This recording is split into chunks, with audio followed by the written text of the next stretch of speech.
Hello and welcome back to another episode.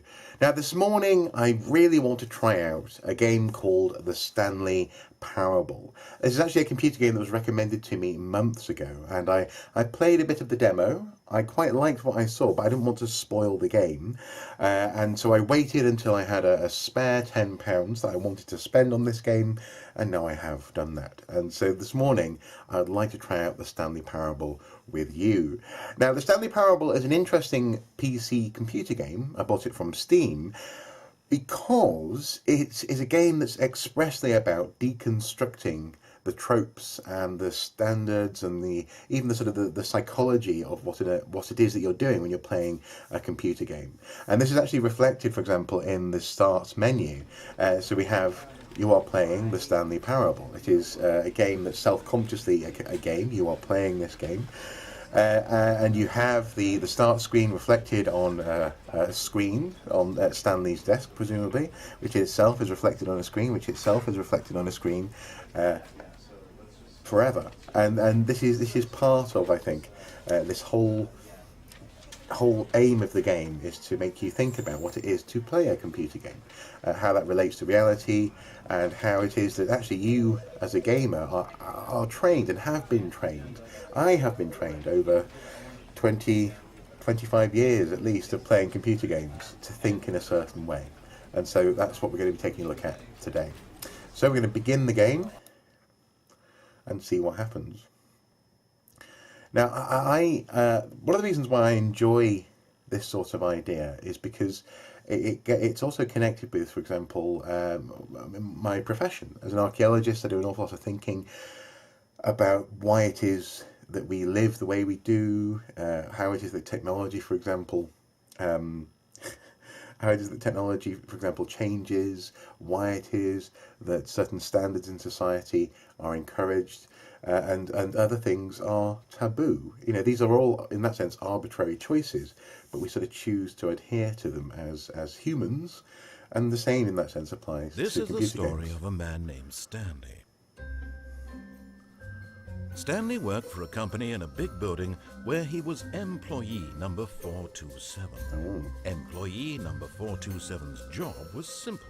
He sat at his desk in room 427 and he pushed buttons on a keyboard. Orders came to him through a monitor on his desk, telling him what buttons to push, how long to push them, and in what order.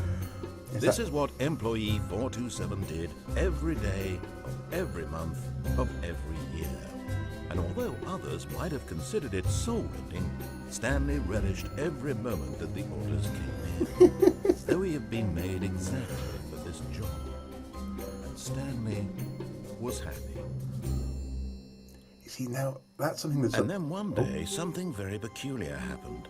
Something that would forever change Stanley. Something he would never quite forget.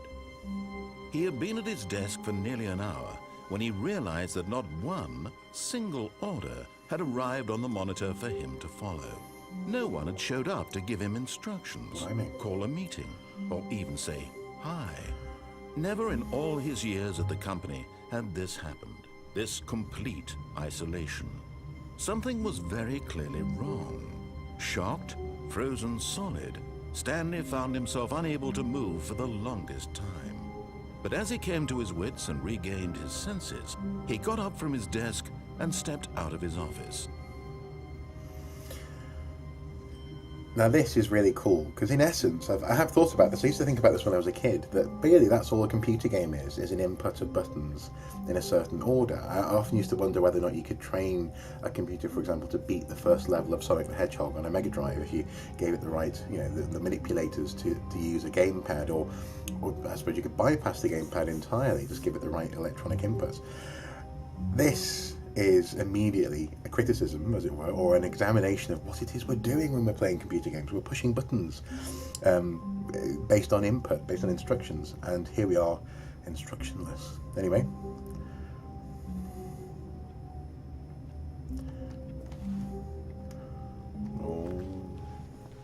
All of his co-workers were gone. What could it mean? Stanley decided to go to the meeting room. Perhaps he had simply missed a memo. Where is the meeting room?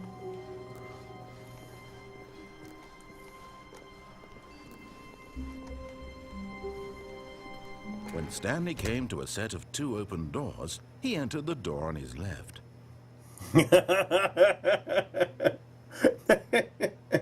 Question is, will I do that? This is presumably about gamer choice, I guess. I'm going to go through the door on the right. This was not the correct way to the meeting room, and Stanley knew it perfectly well. Perhaps he wanted to stop by the employee lounge first, just to admire it. Okay. Oh. Yes, truly a room worth admiring. It had really been worth the detour after all, just to spend a few moments here in this immaculate, beautifully constructed room. Stanley simply stood here, drinking it all in. Yep, can't use that. Okay. Yes, really, really worth it. But eager to get back to business, It's very Stanley John took Cleese, the isn't first it? open door on his left.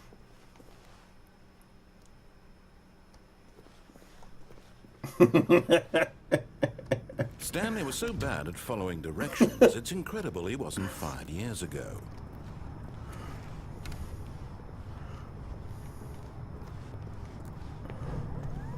Look, Stanley, I think perhaps we've gotten off on the wrong foot here. I'm not your enemy, really, I'm not. I realize that investing your trust in someone else can be difficult, but the fact is that the story has been about nothing but you all this time. There's someone you've been neglecting, Stanley. Someone you've forgotten about. Please, stop trying to make every decision by yourself. Now, I'm not asking for me, I'm asking for her. This is it, Stanley. Your chance to redeem yourself. To put your work aside. To let her back into your life. She's been waiting.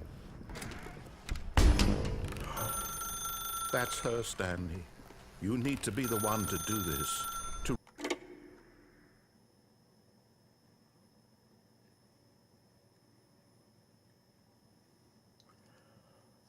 Oh, Stanley, is that you? Hold on, sweetie. Sorry to keep you waiting. I'm just pulling the bread out of the oven. All right. Okay, there we go. All right, now, I want you to come in and tell me all about your day. Gotcha! Oh, come on. Did you actually think you had a loving wife who'd want to commit their life to you? I'm trying to make a point here, Stanley. I'm trying to get you to see something. Come inside. Let me show you what's really going on here. Okay. This is a very sad story about the death of a man named Stanley.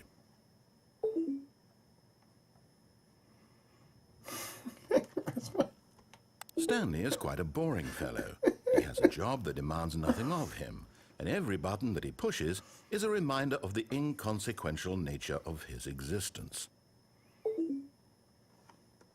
Look at him there, pushing buttons, doing exactly what he's told to do. Now he's pushing a button. Now it's making me into lunch. Stanley. Now he's going home. Now he's coming back to work. One might even feel sorry for him, except that he's chosen this life. But in his mind, he can go on fantastic adventures. From behind his desk, Stanley dreamed of wild expeditions into the unknown. So next I'll press something fantastic else. discoveries of new lands. It was wonderful. And each day that he returned to work was a reminder that none of it would ever happen to him. Press 8 to watch TV. I'm going to press G. B. Now I can walk around. Okay, well, I can only press 8. Okay. And so he began to fantasize about his own job. First, he imagined that one day while at work, he stepped up from his desk to realize that all of his co-workers, his boss, everyone in the building had suddenly vanished off the face of the earth. The thought excited him terribly. Spend time with the boys. Press H. So he went further. He imagined that he came to 2 open doors and that he could go through either. At last, choice. It barely even mattered what lay behind each door. The mere thought that his decisions would mean something was almost too wonderful to behold. And the same goes for computer games. I remember the more, when moral choices, moral repercussions for your choices came into games, I got very excited. When open worlds became a thing, I got very excited as a gamer. Yeah, it's true. Okay, E, to prepare dinner. As he wandered through this fantasy world, he began to fill it with many possible paths and destinations. Down one path lay an enormous round room with monitors and mind controls. And down another was a yellow line that weaved in many directions. And down another was a game with a baby. And he called it the Stanley Parable.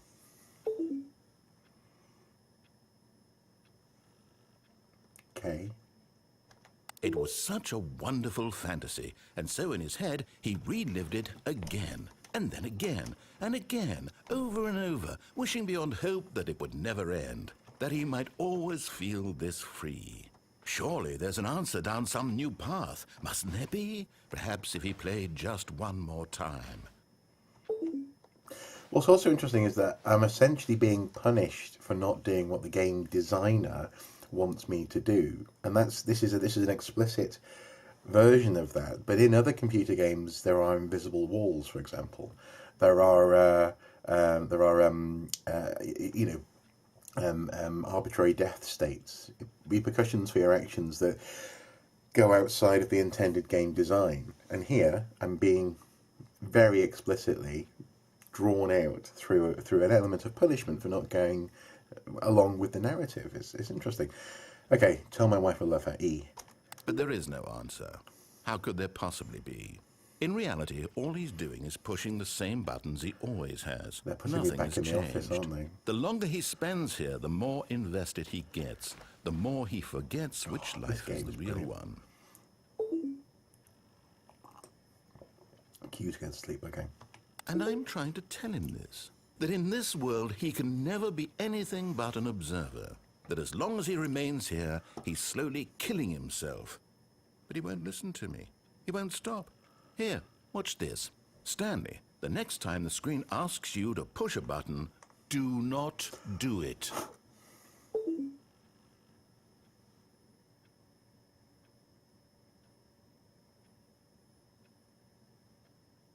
Okay.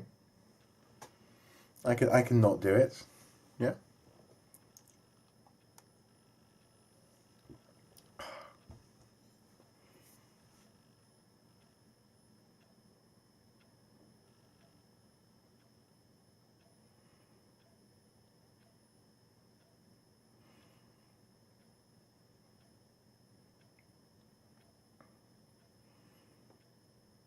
This is killing me.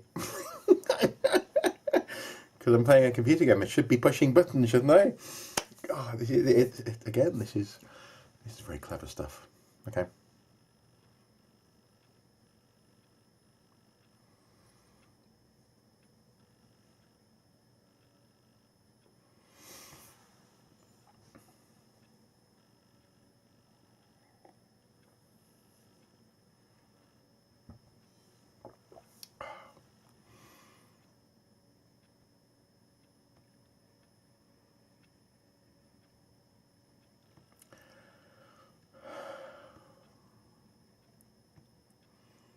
Oh, I've got to. Okay. You see? Can he just not hear me? How can I tell him in a way that he'll understand that every second he remains here, he's electing to kill himself? How can I get him to see what I see? How can I make him look at himself? Press 1 to question nothing. I suppose I can't, not in the way I want him to. But I don't make the rules. I simply play to my intended purpose, the same as Stanley. We're not so different, I suppose. I'll try once more to convey all this to him. I'm compelled to. I must. Perhaps, well, maybe this time he'll see. Maybe this time. And I tried again, and Stanley pushed a button. Please and I die. tried again, and Stanley pushed a button. And I tried.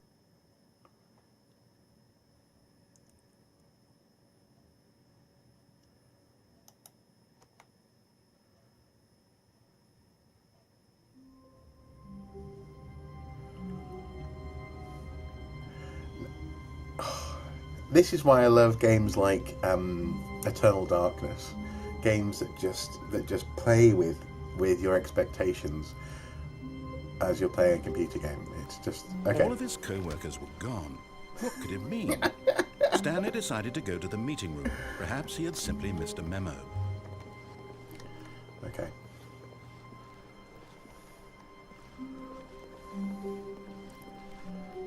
When Stanley came to a set of 2 open doors, he entered the door on his left. Okay.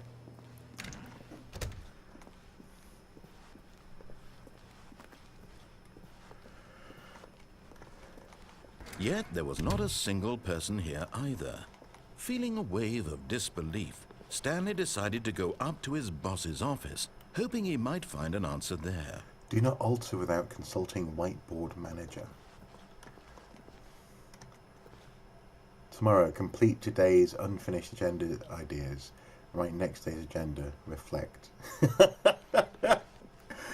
Using slides to assure employees that everything is okay. Make sure everyone is unique. You, most of all.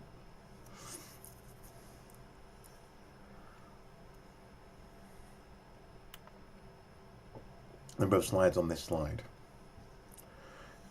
To do. Synergize core value expenditures. Shift global markets paradigm. Monetize free-to-play. Monetize free-to-play. Rate at which charts on the same slide depict the same information. Rating of increase in graphs per slide. Please, no more charts, please. I'm begging, stop. The boss appreciation minute. On your boss appreciation minute worksheet, circle the top Stanley strategies. just stood there doing nothing at all. He seems to think I have nothing better to do with my time than to sit around and describe every fascinating little detail of his inability to do anything. Okay, sorry. This is why Stanley and I are on such good terms. Off we go. Coming to a staircase, Stanley walked upstairs to his boss's office. We go downstairs. Oh. But Stanley just couldn't do it. He considered the possibility of facing his boss, admitting he had left his post during work hours. He might be fired for that. And in such a competitive economy, why had he taken that risk? All because he believed everyone had vanished? His boss would think he was crazy. And then something occurred to Stanley. Maybe, he thought to himself, maybe I am crazy. Okay, just going to All of pause.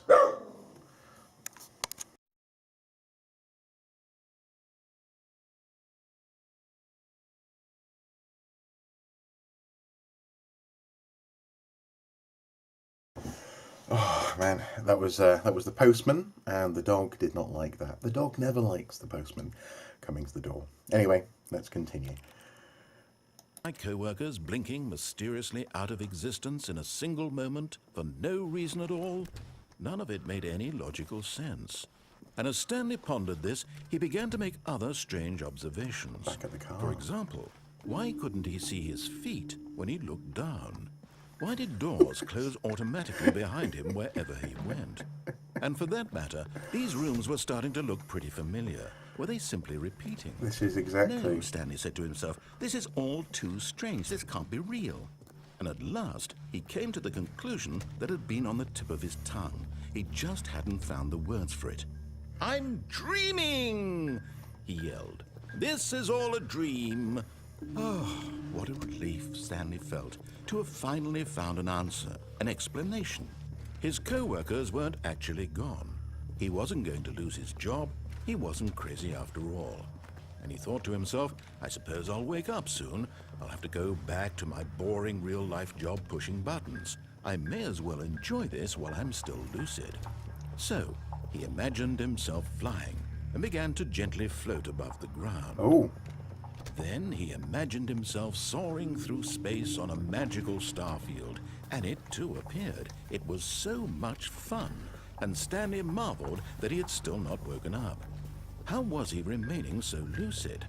And then perhaps the strangest question of them all entered Stanley's head.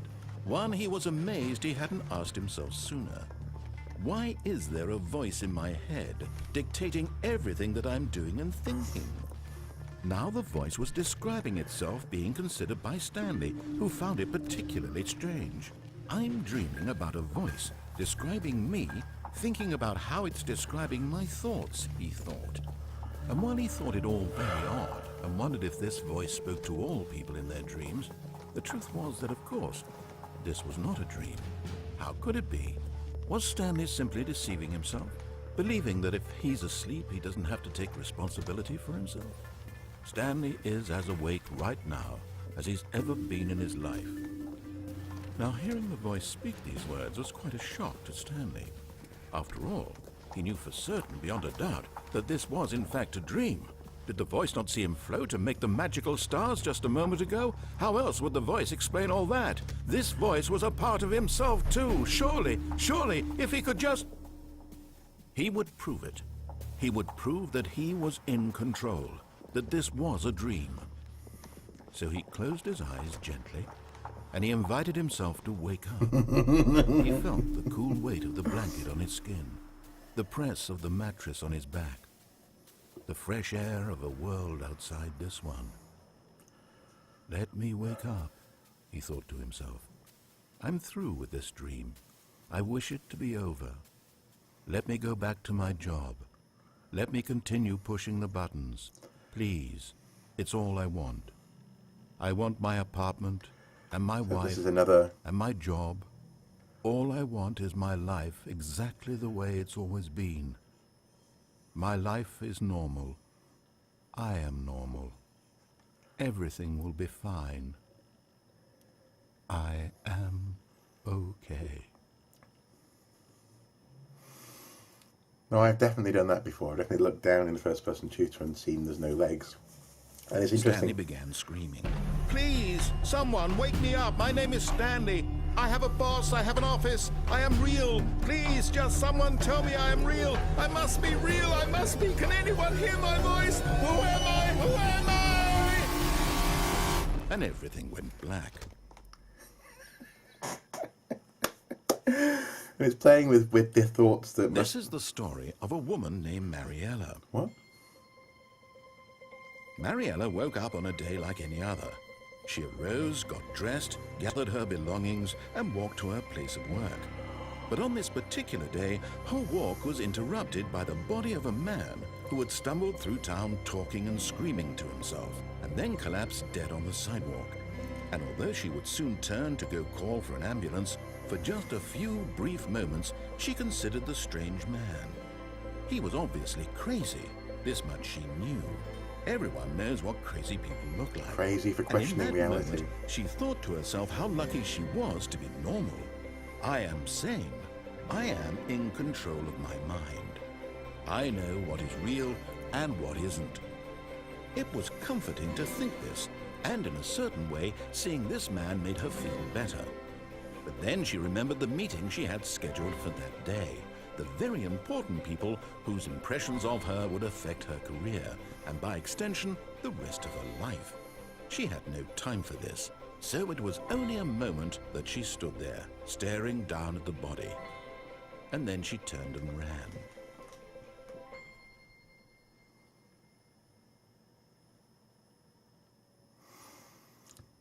So, yes, another way of controlling the game design. I've once again been punished for deviating, as it were. But also, yeah, I've done that. I've questioned, why don't I have a body in these first-person shooters? The reason being, obviously, that there's no point in rendering the polygons for the body often in early games, for example, early first SPSs. But yeah, the extension, by extension, as soon as you start to question what the camera is in the game, why it doesn't have any feet, then yeah, you do have the right, as it were, to veer off and just question the entire of reality in the game, and that's what we just did. And just now we're back here again. Door, Stanley thought to himself, that's all I need. If I can make it through this door, I can make it through them all. Okay. Now the great thing is these paths that I've taken so far in the game, this particular version of this. When Stanley came to a set of 2 open doors, he entered the door on his left. Of this story is unfolding like this because of the choices that I've made, which is again one of the beautiful ironies of of what this game is pointing out. Yet there was not a single person here either. Tips for getting Feeling a fired. wave of disbelief, Stanley decided to go up to his boss's office, hoping he might find an answer there. Yeah. Okay, right. Well, let's go upstairs to the boss's office, shall we? Let's try and find an answer there. Coming to a staircase, Stanley walked upstairs to his boss's office.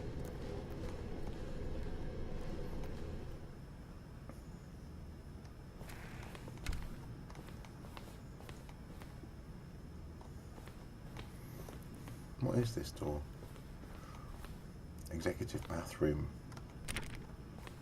Yeah, I can't go through. Okay.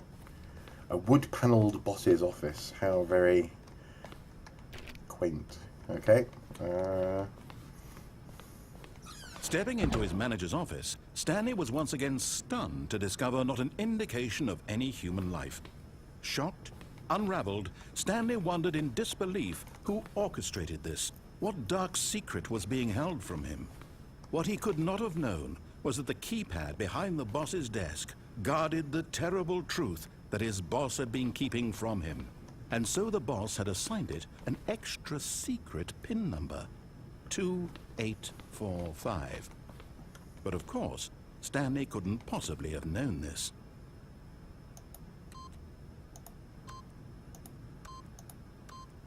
Yet incredibly, by simply pushing random buttons on the keypad, Stanley happened to input the correct code by sheer luck. Amazing. He stepped into the newly opened passageway. Oh.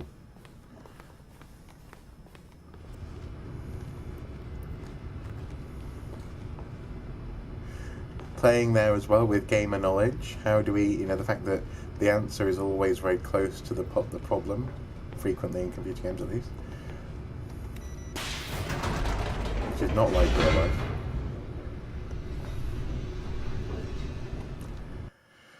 And what's interesting is now I'm finding myself thinking, well, why am I doing this? Why am I going down in this lift just because there's a button there that says down when I come to it? What's the purpose Descending of deeper this? into the building, Stanley realized he felt a bit peculiar. It was a stirring of emotion in his chest, as though he felt more free to think for himself, to question the nature of his job. Well, why did he feel this now? Exactly. When for years it had never occurred to him. This question would not go unanswered for long. Why am I going along with this path, with this? Stanley walked straight ahead through the large door that read Mind Control Facility. Exactly, I'm being controlled. Okay.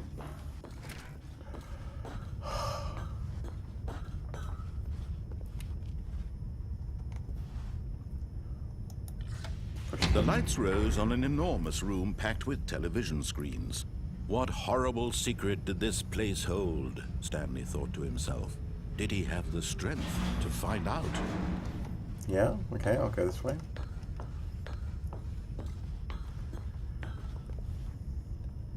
Feels very much like a Valve computer game. Feels like Half-Life. Now the monitors jumped to life, their true nature revealed. Each bore the number of an employee in the building, Stanley's co-workers. The lives of so many individuals reduced to images on a screen, and Stanley, one of them, eternally monitored in this place where freedom meant nothing.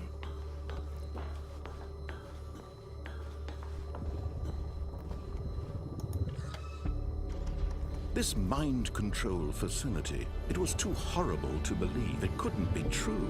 Had Stanley really been under someone's control all this time? Was this the only reason he was happy with his boring job? That his emotions had been manipulated to accept it blindly? Arguably, that is what playing a computer game is. We hand ourselves over to He control. refused to believe it. He couldn't accept it. His own life in someone else's control? Never! It was unthinkable, wasn't it? Was it even possible? Had he truly spent his entire life utterly blind to the world?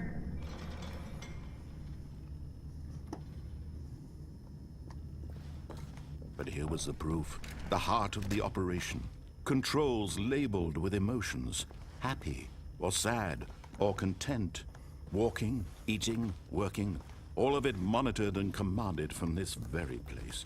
And as the cold reality of his past began to sink in, Stanley decided that this machinery would never again exert its terrible power over another human life, for he would dismantle the controls once and for all.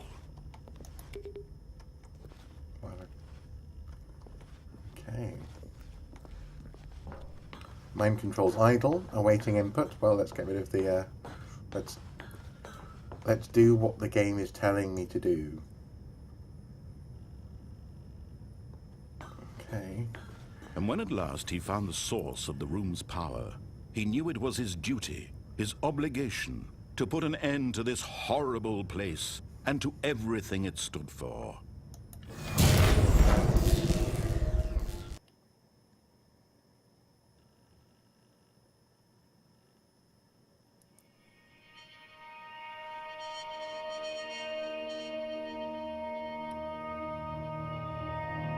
Blackness and a rising chill of uncertainty.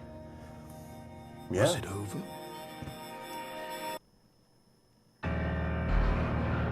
Yes.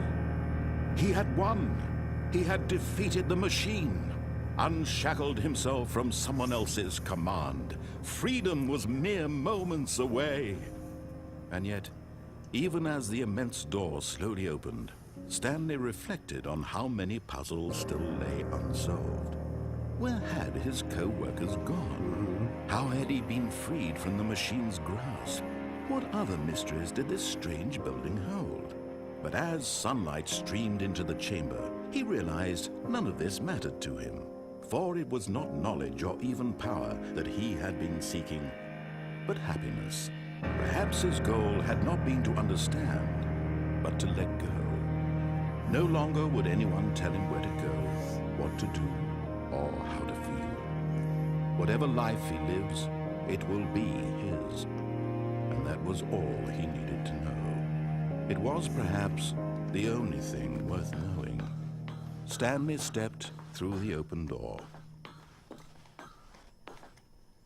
Stanley felt the cool breeze upon his skin, the feeling of liberation, the immense possibility of the new path before him. This was exactly the way, right now, that things were meant to happen. And Stanley was happy.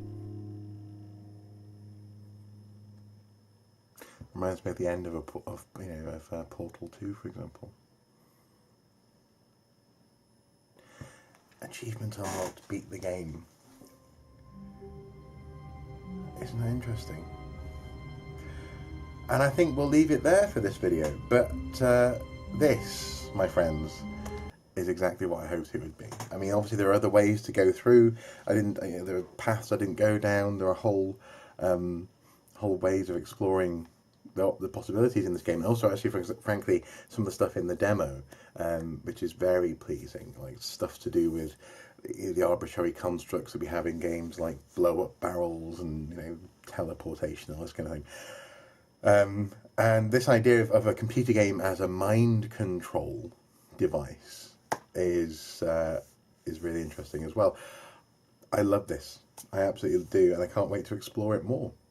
If you haven't tried this out and you're interested at all in what we've been seeing today, I can strongly recommend this game, and also reassure you that it's well worth the $9.99 price tag.